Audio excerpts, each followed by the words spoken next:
To understand that you have a higher self and to know it and be aware of it is one thing, but to trust it in it is quite something else. And the ways to put this principle into practice are, first of all, to keep in mind that you cannot go to a higher ground if you're hanging on to a lower level. That in order to get yourself to a higher place, a place of trust, you have to somehow recognize that all of the stuff that's going on in your life in a lower place is something you have to let go of. You have to trust that when you do let go, you're not going to be falling into the abyss.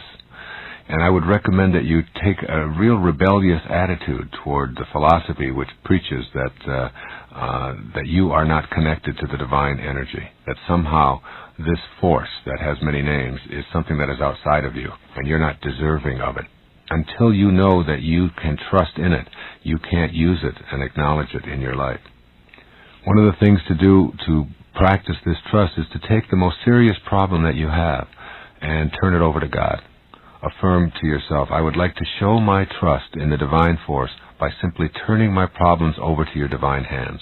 I can remember doing this with some of the things that I really struggled with at one time in my life, things that I just thought I couldn't get past. I remember going through relationship difficulties. I remember going through problems with drinking and things like this, where it just seemed like I wanted to get past it and I just didn't know quite what to do. I can remember times when I would be stuck in my writing and not sure whether I could, and I would just stop and I would just say, all right, I'm going to turn this over. I'm going to trust. I'm going to trust. I'm going to surrender. And this concept of surrender is very, very important. So when you do this, it's just that simple act of getting down on your knees and staying there on your knees and just say, okay, I'm going to turn this over to something that is higher within myself. And the ego seems to go away and the solution seems to be there for you. The presence of complete trust is evident in your life when you start to think and feel and do are all balanced and they're all in harmony. This is called congruence. If you're congruent, your thoughts and your feelings and your behavior are all in harmony. If you're incongruent, you have one thought about, gee, I'd like to be able to do this, but then you feel another way about it, and then you act in a completely different way. And this is the cause of most of the struggles in our life, and it's also the thing that impedes the free flow of the divine force into your life. You have to trust in yourself. When you're trusting in yourself, you're trusting in this very wisdom that is the source of your life. And when you are congruent within and are feeling congruent, you are also beginning to act congruent. So work on congruency and look at the areas in your life in which you feel yourself to be incongruent. What do I think about this, and how do I feel, and how do I act? And try to bring them into harmony. And you'll start accessing this trust that is absolutely essential to the manifesting process. And of course, as always, you have to begin a meditation practice of contemplating the supreme principle which is beyond the pettiness of this world. And as you meditate and go within and you make conscious contact with God, God isn't something that you know about any longer. God is something that you know directly and personally. And once you have this direct conscious contact, this knowing, then trust is not anything that you'll ever have to work on again. You'll have the knowing, you'll have banished the doubt. In your silent moments of prayer, I would recommend that you're not afraid to ask for help, because what you're asking for is a more direct communication and dialogue with God, which is, of course, a part of what you are already in the first place. So that God is not this giant vending machine in the sky who's dispensing goodies to you, but God is a part of you that you are in dialogue with, and you ask for that, and you'll find yourself achieving it. I'd also recommend that you practice a 2 or 3 day regimen of just having unconditionally loving thoughts and nothing else towards one particular person in your life, whoever that might be, maybe one of your children or your in-laws or one of your spouse, or maybe someone you're struggling with or having a difficult time in communicating. And just practice, say, for this day and this day only, I am going to practice everything, no matter what they say or how they say it, I'm just going to respond internally with unconditional love. I'm not going to allow any negativity there. And watch how that relationship changes. Remind yourself that love transforms, that unconditional love is healing, that it heals the body and it heals the mind. And if you have this kind of approach to your life and don't put conditions on it, then you'll find yourself feeling much more peaceful, and you'll sleep better, and you'll enjoy your friends and neighbors more, and your prosperity will increase, because unconditional love is the same as having peace within yourself. Remember, the opposite of love is really fear. Every time you experience fear, ask yourself, what's going on that I've substituted fear here for love in this moment? And the fear that we have that we're not complete, or that we're alone, which is the number one fear that all human beings seem to suffer from, is that the fear of being alone. Once you've transcended that fear of being alone, you begin to recognize you're never alone. You always have divine guidance. You're always connected to this divine principle that is universal. That means it's everywhere, which means it's no place that it's not, which means, of course, that it's within you. So you substitute that fear when you accept unconditional love into your life. It goes away. I tell people, supposing you went to sleep and you had a dream, and in your dream you had, all these different characters, and you had all of this money, and you had everything that you wanted in your dream. And then you woke up, and then you look back at your dream, and you became attached to the stuff that you had in your dream. And you said, wait a minute, I want that. There was gold in there. There was silver. There was all of these friends. I had a Ferrari there. I mean, all of this. I got to have that. Somebody would come away and cart you off and put you in a rubber room and say, that was a dream. You can't be attached to that. That's just a thought that you have. That's the way you got to view life. Instead of it being an 8-hour dream, it's an 80-year dream or a 90-year dream.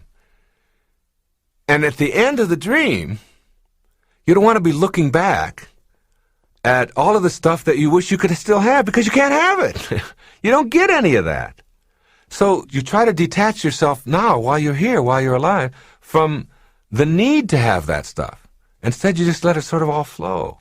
As absurd as it would be for you to be attached to the stuff that you had in your dream, it's that absurd for you to be attached to the stuff that you're having in this dream. You have to die while you're alive. Now, that's a very hard concept for people to get. But you have to experience your own death while you're alive. Let me tell you a story. It's a wonderful story. It's an old, ancient story. I'll paraphrase it. There was a hunter who lived in India, and he would go to Africa every 2 years, and he would bring back animals and prizes and things like that. Well, one year he took off and he went to the jungle, and he discovered this large enclave inside the jungle.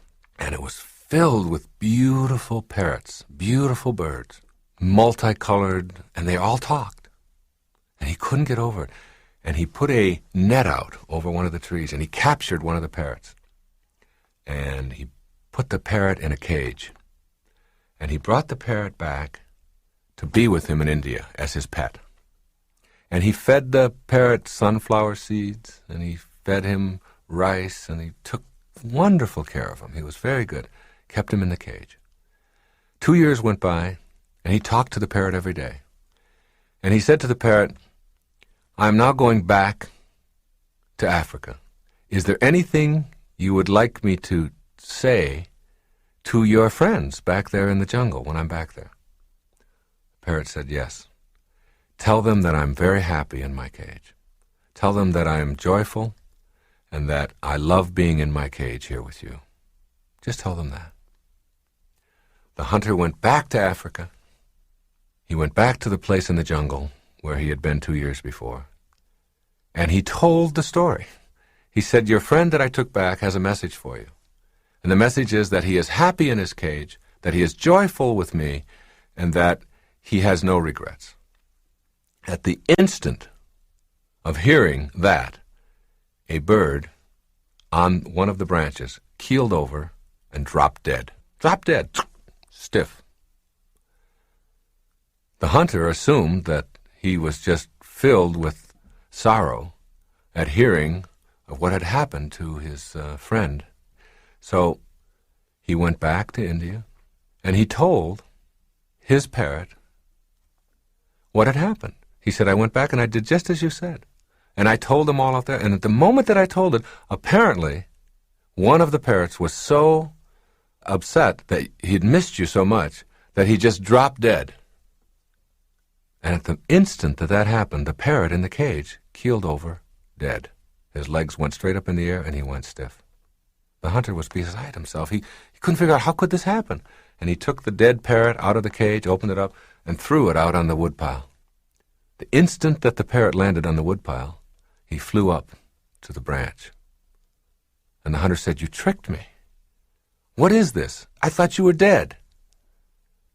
And the parrot said, "My friend was sending me a message. He told me, by his actions, that in order for you to escape from your cage, you must die while you're alive." Okay, now that's an old story. That's an ancient story that's been told over the years. What does it mean?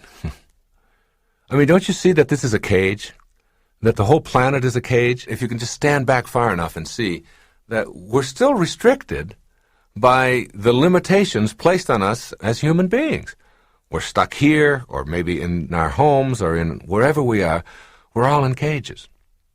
And even though we have more room to manipulate, we may even have a whole planet, we're still sort of in cages. Now, how do you escape from the cage that you're in? You have to die while you're alive. You have to literally experience your own death. All of us have to. All of us are going to die. So why not experience it in advance?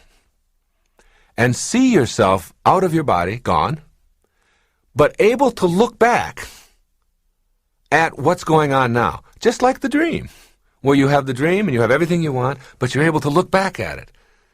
As you do that, you begin to see the folly, the absurdity of hanging on to anything, of being attached to anything, of needing anything, of telling yourself that I can't be happy if, from the perspective of having died, but being able to look back on it just like the dream. As soon as you can do that, as soon as you can experience yourself formless, dimensionless, form and all of the attendant things that you hang on to become irrelevant. They're not necessary any longer. You have a whole new way of living, a new way of being. Non-erroneous zone people, which I now call NEZ, N-E-Z, are different from the normals in our world. While they look very much like everyone else, if you observe very closely, you'll note distinct qualities, none of which are racial, socioeconomic, or sexual, which disconnects them from so many other people. They do not fit neatly into any role definition, job descriptions, geographic patterns, educational levels, or financial statistics. There's a different quality about them, but the different part is not discernible by scanning the traditional external factors that typify many efforts at classifying people. They may be rich or poor, male or female, black or white, living anywhere, doing just about anything, and yet they are different in that they have no erroneous zones. How can you tell when you run into a NEZ person? Watch them. Listen to them. This is what you'll discover. First, and most obviously, you see a person who likes virtually everything about life. Yep, this is a liker. A person who is comfortable doing just about anything, and one who wastes no time in complaining or wishing that things were otherwise. They are enthusiastic about life, and they want all that they can get out of it. They like picnics, movies, books, sports, concerts, cities, farms, animals, mountains, and just about anything that you can include in your list. They just plain like. When you're around them, you'll note a startling absence of grumbling, moaning, or even passive sighing. If it rains, they like it. If it's hot, they dig it rather than croak about it. If they're in a traffic jam or at a party or all alone, they simply deal with what is there. No pretending to enjoy, but a sensible acceptance of what is, and an outlandish ability to delight in virtually everything. Ask them what they don't like, and they are hard-pressed to come up with an honest answer. They don't have sense enough to come in out of the rain. Why? Because they see rain as beautiful, thrilling, and something to experience. They like it. Slush doesn't send them into a fury. They observe it, splash around in it, and accept it as a part of what it means to be alive. Do they like cats? Yes. Bears? Yes. Worms? Yep. You'll be hard-pressed to come up with things, events, people, activities, or ideas that they dislike. They live And while such annoyances as disease germs, droughts, mosquitoes, floods, and the like are not warmly embraced by Nez people, they never spend any of their present moments complaining about them or wishing that they weren't so. If situations need to be eradicated, then they will very likely work as eradicators, enjoying themselves and living all of their present moments. Try as you might, you'll have a tough time coming up with something they'll dislike doing. Truly, they are likers of life, and they wallow in all of it, getting out of it all that is possible for them. A Nez person is free from guilt and all of the attendant anxiety that goes with using up your present moments, being immobilized over past events. Certainly they can admit to making mistakes, and they can vow to avoid repeating certain behaviors that are counterproductive in any way. But they do not waste their time wishing that they hadn't done something, or being upset because they dislike something that they had done at an earlier moment in their life. Complete freedom from guilt will be the shocking behavior that you will observe in your Nez person. No lamenting the past, and no efforts to make others choose their own guilt by asking such inane questions as, "Why didn't you do it differently?" Or "Aren't you ashamed of yourself?" and so on. They seem to recognize that life lived through is just that, and no amount of feeling bad will alter the past. While they practice this non-guilt on themselves without any effort, because it is natural, they are remarkably free from even helping others to choose guilt for themselves, because they see with a third internal eye that feeling bad in the present moment only reinforces a poor self-image, and that learning from the past is a far superior tact over remonstrating about the past. You'll never see them manipulating others by telling them how bad they've been, nor will you be able to manipulate them with the same tactics. They won't get angry at you. They'll simply ignore it and see you as someone who is a guilt dispenser. Rather than being upset at you, they'll go away, or they'll change the subject. Hence, you won't even recognize that the very strategy that works so beautifully on most people has failed dismally on your Nez friend. Rather than smear themselves and others with guilt, they just unceremoniously pass when it comes along. Similarly, your Nez chap will be a non-worrier. You'll soon note that circumstances that drive many people to frenzy will be mildly internalized by a Nez person. They are not planners and putters away for the future. They refuse to worry when you do, and they keep themselves unmucked up by the accompanying anxiety that goes with worry. You can't drive him or her crazy with worry. They don't know how to do it. Almost as if it is just not a part of their makeup. Not necessarily calm at all moments, but just unwilling to spend any present moments disasterizing about things in the future over which they have no control. They are very present moment oriented, and they have an internal signal that seems to remind them that all worrying must take place now in the present moment, and that it is a foolish way to go about living one's current life. With no present moments ever available for awfulizing, they just never seem to get around to the business of worry that so occupies most lives. Your Nez person is able to live now rather than in the past or the future. They are unthreatened by the unknown, and they seek out experiences that are new, untried, and unfamiliar to them. They love ambiguous things rather than being upset by them. They love the now in virtually all settings, being aware that this is all that they have. They don't plan for a future event and let long periods of inactivity elapse as they await a payoff.